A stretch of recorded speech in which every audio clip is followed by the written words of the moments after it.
C'est l'heure d'aller au fourneau, direction les fourneaux. La cuisine, un chef pour le réveillon, ça va piquer ce matin. Oui. Vous me l'avez promis, Marilyn Hérault.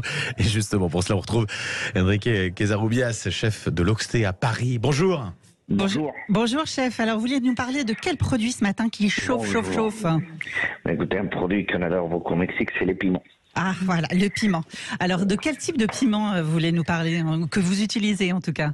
Écoutez, moi j'affectionne énormément un piment dans lequel c'est le piment jalapeño, mais qu'en même temps, une fois que le piment il est frais, on l'appelle jalapeño et qu'on laisse sécher fumé, on l'appelle chipotle, sachant que c'est le même piment, Chipotle, avec deux parfums complètement différents.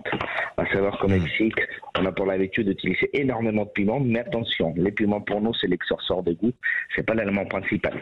C'est-à-dire dans tous les plats que nous utilisons, on va rajouter souvent des piments, mais juste pour assaisonner, pour lever les goûts. Est-ce que par exemple c'est comme pour nous le poivre qu'on utilise C'est comme pour le français les poivres, la moutarde aussi vous l'utilisez énormément comme un condiment, c'est pas l'élément principal. Voilà. Et lequel vous utilisez? Vous utilisez combien de sortes vous de piments au quotidien dans votre cuisine? Au restaurant, j'ai utilisé une trentaine de piments. Ah oui, d'accord. Alors, voilà. En plus, j'ai appris pour le piment, pour regarder un peu, il y a l'échelle de Scoville, qui est une échelle en fait de mesure de la force des piments, qui a été inventée en 1912. Et sur l'échelle où il y a le poivron, en fait, qui est dans la famille des piments, qui est à 0. Le jalapeno, je crois, c'est 2500 et 8000. Ouais. Et le plus fort, à combien il est à votre avis? J'ai aucune idée. Ça s'appelle le Pepper X. Il est à 3 180 000. Et juste au-dessus du Pepper X, c'est la bombe d'autodéfense. En fait, sur cette échelle de Scoville. Tellement les piments, ça va. Donc vous restez dans les 2500-5000, c'est ça? Bon, ça reste un peu raisonnable. Et après, évidemment, c'est que nous, en fait, on va les préparer d'une façon dans laquelle vous allez les déguster. C'est vraiment juste pour changer les parfums, pour changer les saveurs. C'est pas vraiment pour brûler la langue. Et la couleur aussi, ça apporte de la couleur dans vos plats? Ça change énormément. Vous savez, nous, on a la chance maintenant de travailler avec des producteurs qui vont nous faire des piments, les piments frais produits en France. Ah, dans quelle région? Jalapeño, tout ça, ça vient dans le sud de la France, vers Aix-en-Provence, avec Pierre Gaillet. Et lui, par exemple, toutes les années, il va m'appeler, il va me dire, aujourd'hui, j'ai eu des jalapeños verts, jaunes, rouges, et avec ça, on va s'adapter. On a les piments également poblano, qui les produit exactement pour nous.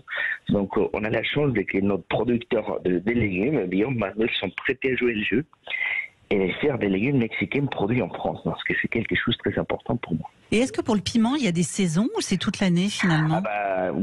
Ici, oui. Au Mexique, non. D'accord. Voilà, au Mexique, on trouve des piments presque toute l'année. C'est comme la tomate. Au Mexique, on trouve toute l'année. Avec ici en France, nous, on s'adapte selon les saisons. Et là, vous savez que les saisons, ils changent tout le temps. Oui. Dans ces moments. Donc moi, la meilleure solution, c'est de rapprocher de notre producteur de légumes, et c'est eux qui vont nous guider. Ils vont nous dire, écoute, cette semaine, on a tel produit. Je donne l'exemple. Depuis quelques mois, nous, en cuisine, on galère énormément avec les saisons. En septembre, dans le mois d'août, on avait déjà des cèpes, et normalement, c'était pas la saison des cèpes. Oui. Et les gens ne consommaient pas. Donc nous, ce qu'on fait maintenant, c'est que même si on suit les saisons, la meilleure façon, c'est de s'adapter. On demande à notre producteur. Des fois, il a des piments, et après, ça dépend énormément des terroirs. Oui. Je vous donne un exemple. Ça fait 5 ans que nous, on avait essayé une légume mexicaine et que ça marchait pas. C'est ce qu'on appelle la jicama ou la poire à poire. Oui. Ça marchait pas. Et cette année, comme par hasard, ça marchait. Et mon producteur m'appelle, il m'a dit, on a enfin les légumes que tu m'avais demandé, mais on a eu de vendre une vingtaine de kilos. Donc là maintenant, on s'adapte vraiment au terroir, vraiment à ce que les sols pour nous fournir. Oui, et en termes de conservation aussi, le piment, on peut l'avoir frais, mais on peut aussi le sécher. Surtout parce que vous savez, au Mexique, on les consomme énormément de séchés. C'est dans l'exemple des jalapeños, donc on a un piment dans lequel on les fait sécher et ça va changer le goût. C'est exactement le même piment. Ah, et ça va donner quoi de plus ou de moins d'ailleurs au goût? Ça dépend, par exemple, les jalapeños, comme je vous le dis, quand il est frais, il est un peu plus acide. Quand il est séché, fumé, donc les chipotle, il y a même beaucoup de goûts fumés dans nos plats.